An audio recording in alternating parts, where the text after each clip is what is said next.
அனைவருக்கும் இனிய காலை வணக்கம். நான் உங்கள் தமிழம்மா மாலதி. நம்ம நேற்று வரைக்கும் சீரா புராணத்தில் மாளிகை நகரம், கொடை நகரம், பொன்னகரம், மனை நகரம் பார்த்தோம்.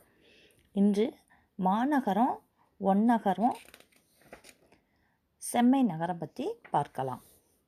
மாநகரம் உறுப்பகை வறுமை நோய் ஓட ஓட்டி மேல் குறைவர மனுமுறைக்கோன் நடாத்தி நீள் நிறைத்தரு பெரும்புகழ் நிலைநிறுத்தி யோர் மறுவிலாத அரசன இருந்த மாநகர்.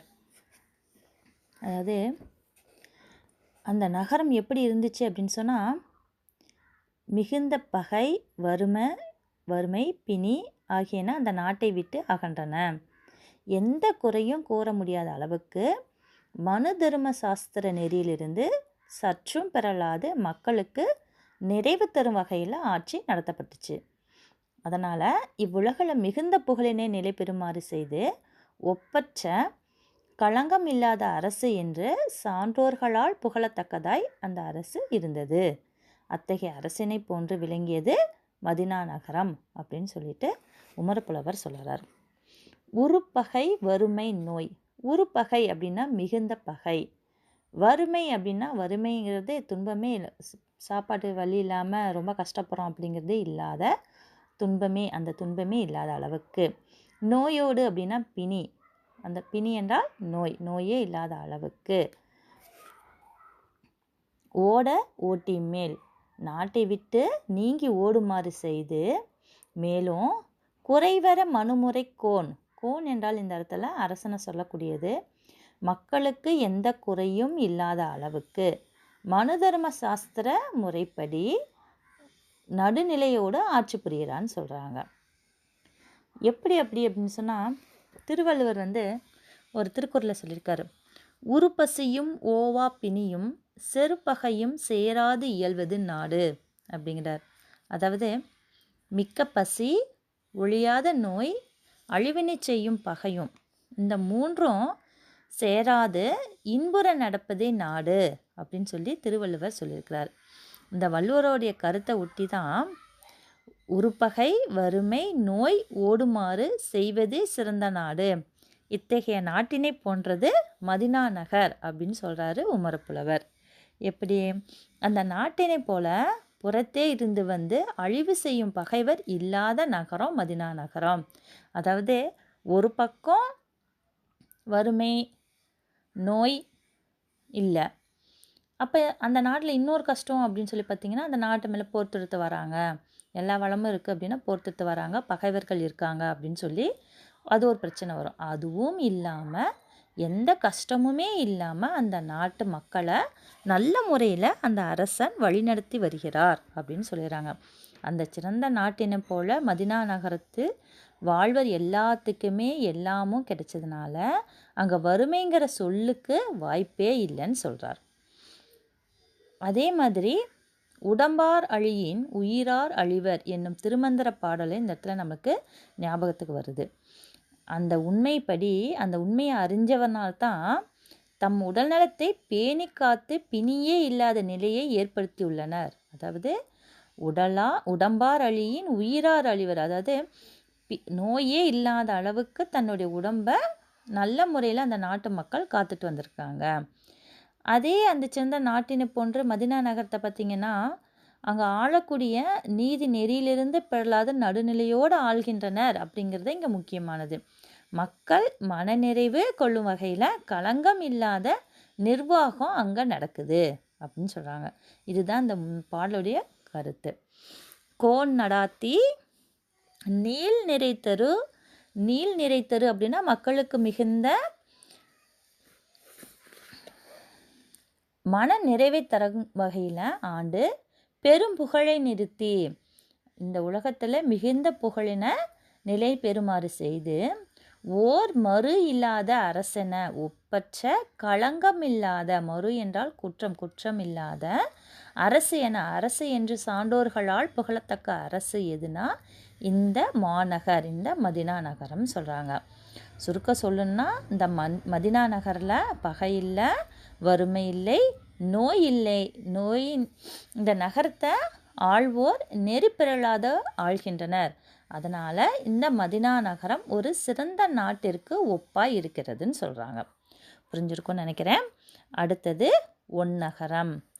தென்திரை ஆரமும் பூணும் சிந்தலால் விண்டு பற்பல மொழி விளம்பலால் மண்டிய வளந்தலை மயங்களால் மது உண்டவர் என மதர்த்து இருந்த ஒன்னகர். கடல்லேருந்து கிடைக்கக்கூடிய முத்து பார்த்தீங்க அப்படின்னு சொன்னால் முத்து மாலையாகவோ கோக்கப்பட்டிருக்குது.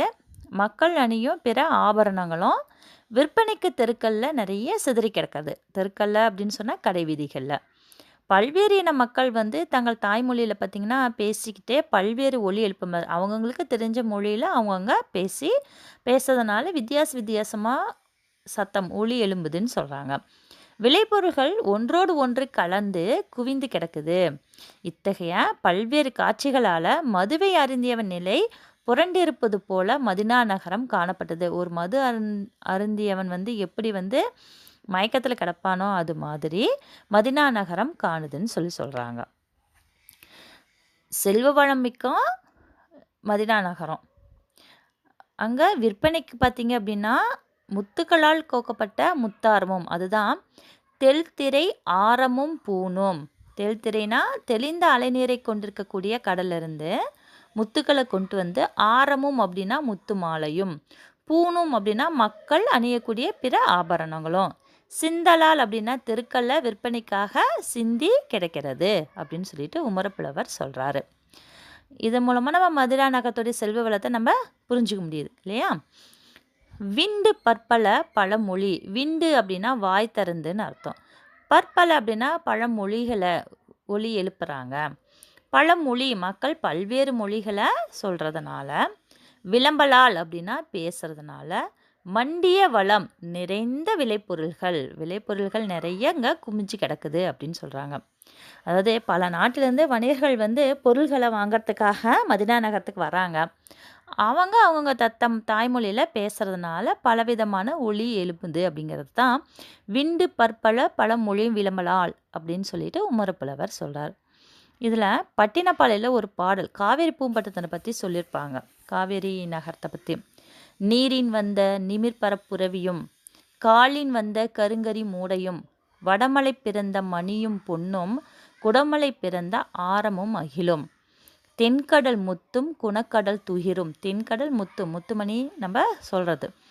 கங்கை வாரியும் காவேரி பையனும் ஈழத்துணவும் காழகத் தாக்கமும் அரியவும் பெரியவும் நெறிய ஈண்டி வளந்தலை மயங்கிய நலந்தலை மருகேன். பொருள்கள் குவிக்கப்பட்டு தலை தெரியாது மயங்கி கிடக்கிறது அப்படிங்கிறது அதனுடைய பாடல். அது மாதிரி தான் மதினா நகர தெருக்களில் பல்வகையான பொருள்கள் குவிக்கப்பட்டு தலை தெரியாது மயங்கி கிடக்கன அப்படின்னு சொல்லி தான் மண்டிய வளந்தலை மயங்கலான் அப்படின்னு சொல்லிட்டு உமரப்புலவர் சொல்கிறாரு. மது உண்டவர் என மதுவை அருந்தியவர் போலன்னு அர்த்தம். மதர்த்து இருந்தது அப்படின்னு சொன்னால் நிலை புரண்டு காணப்பட்டதுன்னு அர்த்தம். ஒன்னகர் அழகிய மதினா நகரம். அப்படி குவிந்திருக்கக்கூடிய பொருள்கள் இப்போ அங்கே எல்லாமே பொருள்கள் நிறைய குவிந்திருக்குது இல்லையா? அதை தலை தெரியாது மயங்கி கிடப்பது எப்படி? அது நிறைய குமிஞ்சு கிடக்குது. அது எப்படிங்கிறாங்கன்னா மதுவை மிகுதியாக குடித்தவன் நில புரண்டு எப்படி இருப்பான், மயக்கத்தில் கீழே அங்கங்கே உண்டு கிடப்பாங்க இல்லையா? அது மாதிரி என்ன நடக்குதுன்னு அவரை சுற்றி என்ன நடக்கிறதுங்கிறது தெரியாத அளவுக்கு இருப்பாங்க இல்லையா? அது மாதிரி மதினா நகரம் இருந்தது என்பதை மது உண்டவர் என மதத்திருந்த ஒன்னகர் அப்படின்னு சொல்லிட்டு உமரப்புலவர் சொல்கிறார். மாநகரம் ஒன்னகரம் இது ரெண்டும் உங்களுக்கு புரிஞ்சிருக்கும். அடுத்தது செம்மை நகரம். தானமும் ஒழுக்கமும் தவமும் ஈகையும் மானமும் பூத்தத்தின் மரணும் வெற்றியும் ஊனமில் ஊக்கமும் ஒளிர காய்த்தனல் தீன் எனும் செல்வமே பழுத்த சேனகர். தானமும் அப்படின்னா தானம் தவம் திருக்குறளே நம்ம பார்த்துருக்கோம். இந்த இடத்துல தானமும் ஒழுக்கமும், தானமும்னா அறவோர்க்கு அளித்தல், ஒழுக்கம் அப்படின்னா நன்னடத்தை, தவமும் ஈகையும், தவம்னா எதுலையுமே பற்றில்லாத நிலை, ஈகை அப்படின்னா இல்லாருக்கு தரக்கூடியது, மானமும் பூத்தத்தின் மரணும், மானமும் தன்னுடைய நிலையிலேருந்து சற்றும் தாழாமை, தோன்றிய தின்மரணம் அப்படின்னா மரணம் அப்படின்னா இந்த இடத்துல வலிமை மிக்க வீரத்தை சொல்லக்கூடியது. வெற்றியும், வெற்றினாலே உங்களுக்கு தெரியும் வில்லும் திறனும். ஊனம் இல் ஊக்கமும், ஊனம் இல் அப்படின்னா குறைவில்லாத மன எழுச்சியும், ஊக்கம் என்றால் மன எழுச்சியும். ஒளிர காய்த்த, ஒளிர வீசும்படி தோன்றிய நல் தீன் எனும் செல்வமும், நல்ல இஸ்லாமிய சன்மார்க்கம் என்னும் செல்வமும். பழுத்த சேநகர்னா பக்குவப்பட்ட சொர்க்க பூமி தான் மதினா நகரம் சொல்கிறாங்க. அதாவது இஸ்லாமிய சன்மார்க்கத்துடைய உயர்ந்த பண்புகளை சிறப்பித்து சொல்லியிருக்கிறாரு உமர் புலவர்.